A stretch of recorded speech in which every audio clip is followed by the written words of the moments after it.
कहानी अशोक की मेहनत और मेहनत का फल। अशोक एक छोटे से गांव में रहता था।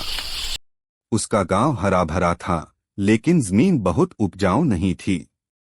अशोक गरीब तो था, लेकिन मेहनती और ईमानदार था। उसकी पूरी दिनचर्या सूरज के उगने से शुरू होती और सूरज के ढलने तक खेतों में काम करने में बीत जाती। अशोक के पास थोड़ी सी जमीन थी, जहां वह मुख्यतः धान और मक्का उगाता था।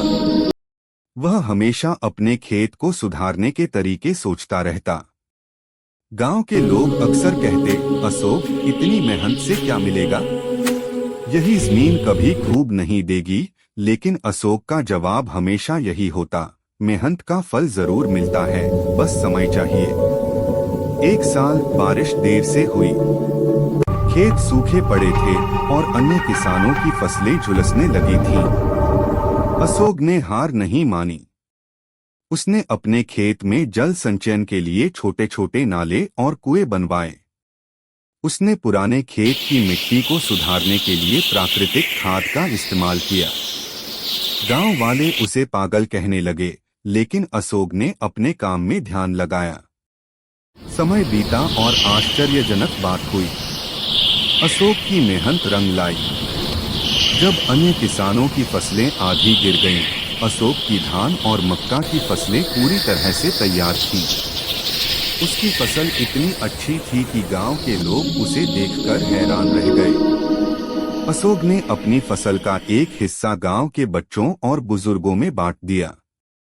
अशोक की ईमानदारी और मेहनत देखकर गांव के लोग भी प्रेरित हुए। उन्होंने अशोक से खेती के नए तरीके सीखने शुरू किए। अशोक ने गांव में एक छोटा सा समूह बनाया, जहां वह अपने अनुभव बांटता और किसानों की मदद करता। समय के साथ अशोक की मेहनत और ईमानदारी ने उसे गांव का आदर्श बना दिया। लोग अब उसे केवल एक किसान नहीं, बल्कि एक शिक्षक और मार्गदर्शक के रूप में देखने लगे। अशोक ने सिखाया कि परिस्थितियां चाहे जैसी भी हों, मेहनत, धैर्य और सही सोच से हर समस्या का समाधान निकाला जा सकता है।